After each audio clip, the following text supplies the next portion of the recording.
How's it going, everybody? Jackson Fuller here alongside Owen Hassell. And Owen, we had some pretty big football news yesterday in the area.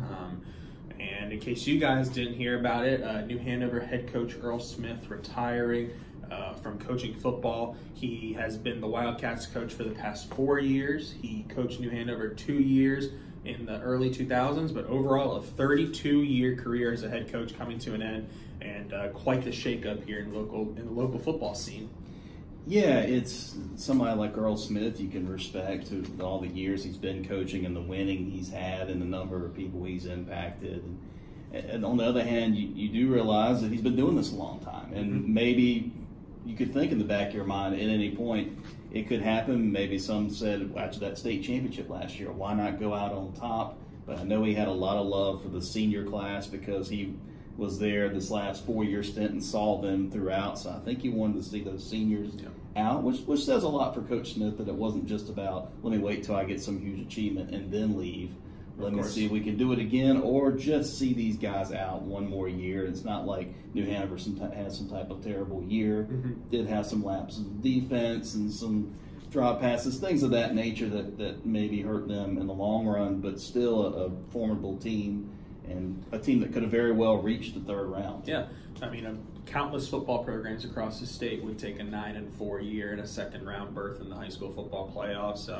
You know, I talked to Earl a little bit yesterday, and he said even last year he was on a year-by-year basis, but he really, loved coaching New Hanover. It was the only job he was going to come out of retirement for when he stopped coaching at Wake Forest back in 2008 or 2009, I believe. He comes back to take the Wildcats job. Here are some numbers for you guys.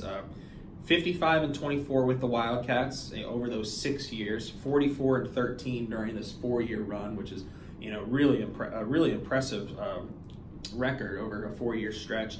And then in total, 281 wins and 109 losses. So he leaves some big shoes to fill over there at New Hanover, and it'll be a very interesting coaching search. And as we were talking today, you got to think there's 2 good candidates already there on staff that might apply for the job. Yes, so you talk about Dale Rayner, John Fuller, offensive coordinator, defensive coordinator. They've put in their time. They deserve a quality look at this position if they want it, of course. And then, of course, we've looked at a few other names. This is reckless speculation. We're going to go ahead and say that now. We are just, we had some fun talking about guys like, what if Coach Motzinger wins another state championship with Wallace Rose Hill? Does he want to go back to New Hanover and try and win his first with the Wildcats? And then, I saw a Facebook comment, somebody suggested Joey Price. I don't think he would leave his son over there at Whiteville, but you never know. And, of course, there's going to be a lot of interest in this job. I mean, this is a team that won a state championship last year. They're consistently in the second, third round of the playoffs, and you look at the Mid-Eastern Conference, and it's either New Hanover or Hoggard. It's been that way for a very long time, and if you can come in, you know that there's one school that you're chasing. If you can catch up with them, you've got a chance to be a top seed in the playoffs year after year. So there's going to be a lot of interest out there. Talking to Keith Moore yesterday, he said that he wants to fill the position sometime in mid to late January. So once second semester starts and that winter weight training program, and you're getting close to spring football, he's got someone in place. And that was also important to Coach Smith. He didn't want to, dilly-dally with this decision, if you will. He wanted to make it so the school and the athletic director, the principal, could move forward in their coaching search. Yeah, that's what I'll be interested to see is what are you looking for in a head coach? Obviously, someone who can win games, but mold young minds, all that talk that you hear each time about a coach. But are you looking for someone who's been proven over a number of years, like an Earl Smith? Or are you looking for someone that maybe is a coordinator at a Wake Forest, and obviously Earl Smith has connections there, or another school that has won multiple state championships and has a young coordinator who's very good and who's hungry and wants that first head coaching job? Do you want to give that position to someone like that who could come in and, like you said, should be near the top of the league at least the next couple of years? Do you want to do that, or are you trying to find somebody else that's a proven commodity? I think with Earl Smith coming back, no one really looked at that as, well, Earl will stay here another 10 or 12 years. It looked to be, like you said, a year-to-year thing. In 4 years, you got out of Coach Smith, and obviously very good years. So that's up to athletic director Keith Moore, and and what they are looking for. Typically, you do see in early January a lot of these coaching positions get filled if they've been vacant for a couple months. It's right when school gets back in and been able to look at a few more applicants. The coaching carousel will be in full swing for New Hanover once we get past winter break, I'm sure.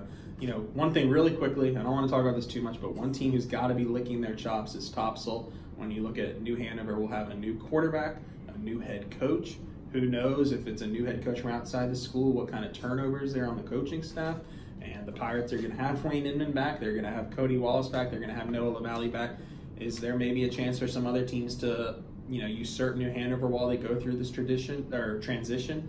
Maybe, but there's a whole lot of tradition within the Wildcat program as well that it doesn't feel like a new head coach really is going to deter them too much. But hadn't that been the question the last few years? Who could be that team? Right. Well, there's now an opportunity. There's not a weakness or an opening, but there's a transition coming for the Wildcats, and that's the head coach, and it's their senior quarterback who threw for over 7,000 yards in his career. Because I think the argument can be made even if Earl Smith came back, could Topsail make that bump? Because they were right there. They hung with Hogwarts for a half, and obviously both New Hanover games were relatively close with the first half and stayed in contention. So they're getting close and beat Laney for the first time in I think school history is what I've heard. So it'll be certainly interesting to see how this shapes up the Mid-Eastern Conference and New Hanover football in general. But again, Earl Smith was only there for a 4-year stretch, and this football program goes a lot further back than that. So he did amazing things, brought them their first NCHSA state championship since 1951. But I don't think anyone over there is too worried about this. The train's going to keep rolling with New Hanover football. We'll be, having a story out soon kind of about the reaction from players, fans, and New Hanover, the New Hanover football family, their reaction to Coach Smith retiring. A lot of good words sent his way that, Owen's been putting together. And of course, don't forget to read my story about New Hanover, Coach Smith's retirement with some quotes from Coach Smith and senior quarterback Blake Walston. So everyone have a wonderful day, and check back with us later on this week for a little high school football preview of the third round of the NCHSA playoffs.